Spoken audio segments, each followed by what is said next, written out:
Y some people cannot say no, कुछ लोग ना क्यों नहीं कह पाते, ऐसे लोगों को क्या कहते हैं? दूसरों को खुश करने वाले व्यक्तित्व या पीपल प्लीजर पर्सनालिटी या पीपल प्लीजर बिहेवियर भी कहा जाता है। वेल दिस इज मोजे फैक्ट्स। पीपल प्लीजिंग पर्सनालिटी के लक्षण क्या है, यानी कि व्हाट आर द सिम्टम्स? तो सबसे पहला है वो लोग ना कहने में कठिनाई का अनुभव करते हैं।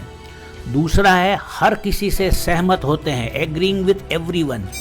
फिर तीसरा है दूसरों की भावनाओं के लिए खुद को जिम्मेदार समझते हैं, जैसे कि किसी को दुख लगा किसी बात से तो वो अपने आप को उसका दोषी समझते हैं। चौथा है लगातार माफ़ी मांगना, वो हर किसी बात पे हर किसी से माफ़ी मांगते रहते हैं। पांचवा है एक तरफा रिश्ते बनाए रखना, यानी कि वो रिश्ते में एक तरफा घिसते रहते हैं, खुद ही एफर्ट करते हैं, सामने वाले से कोई एक्सपेक्टेशंस नहीं रखते। छठा है मान्यता और प्रशंसा की चाह रखना, यानी हर बात पे वो उनकी प्रशंसा और मान्यता हो ऐसा वो चाहते हैं। सातवां है हर कीमत पर टकराव से बचते हैं, वो किसी से टकराव करना नहीं चाहते। आठवां है अपनी व्यक्तिगत जरूरतों और भावनाओं की उपेक्षा करना, यानी कि neglecting personal needs and emotions, यानी कि अपने खुद के बारे में वो कभी नहीं सोचते। What are the causes of being people pleasing personality या पीपल प्लीजिंग बिहेवियर, ये लोग ऐसे क्यों होते हैं? तो उनका सबसे पहला कारण है पेरेंटिंग इश्यू, यानी कि पालन पोषण संबंधी समस्या। ये बचपन से ही शुरू हो जाती है।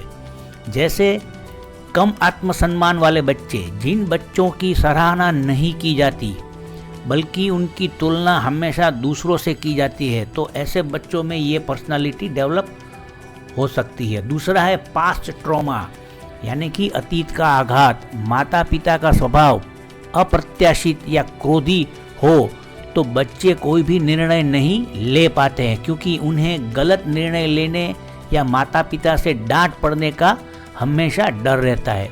तीसरा है fear of getting rejected and अबंडनमेंट।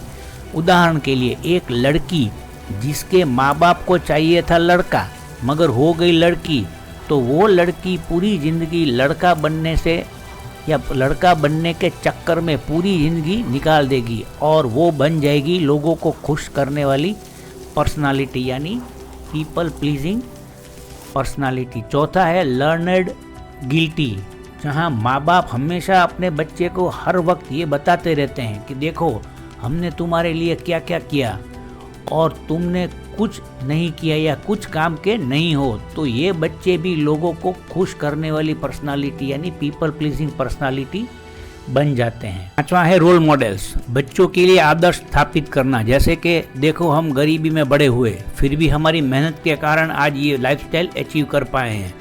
छठा है एंग्जाइटी डिसऑर्डर्स, सबसे बड़ा रोग क्या कहेंगे लोग, लोग क्या कहेंगे क्या सोचेंगे उसकी एंग्जाइटी हमेशा रहती है। सातवां है misunderstanding kindness into sudden anger, दयालुता को अचानक क्रोध में बदल देना, जैसे कि घर के शांत वातावरण में अचानक पिताजी आते हैं और बच्चों को चिल्लाने लगते हैं। अचानक उत्पन्न होने वाला भय बच्चों को leads to people pleasing personality in future. तो अभी सबसे इम्पोर्टेंट क्या है कि how to get out of people pleasing behaviour, अभी ये बिहेवियर से हम बाहर कैसे निकले। तो लेट्स सी, सबसे पहला है फर्स्ट लर्न टू से नो, सबसे पहले ना कहना सीखे जो आपको डिफ़िकल्टी होती है। और दूसरा है प्रायोरिटाइज योर नीड्स, हमेशा अपनी ज़रूरतों को आगे रखो जब तक किसी को नुकसान न हो, फिर हाँ या ना कहो। तीसरा है start with small decisions instead of big और टफ वन, यानी बड़ी या कठिन निर्णयों के बजाय छोटे निर्णयों से शुरुआत करें। और third A, in case if you cannot take decision, या यदि आप निर्णय लेने में असमर्थ हैं तो हमेशा समय मांगे, किसी से मदद लें, परामर्श करें और फिर जवाब दें, कंसल्ट एंड देन रिप्लाई। चौथा है सेट क्लियर बाउंड्रीज, अपनी सीमाएं शांतिपूर्ण और दृढ़ता से तय करें, अन्यथा स्पष्ट रूप से ना कहें। पांचवा है face the fear of rejection, अस्वीकृति तो आएगी ही आएगी, उसे स्वीकार करें और आगे बढ़े, फालतू की लड़ाई में ना पड़े। छठा है एक्सप्रेस योर फीलिंग्स फ्रीली, अपनी भावनाओं को दूसरों को बताएं, अपनी बातों में हम की जगह मैं का प्रयोग करें और अपनी भावनाओं को नियंत्रित करें।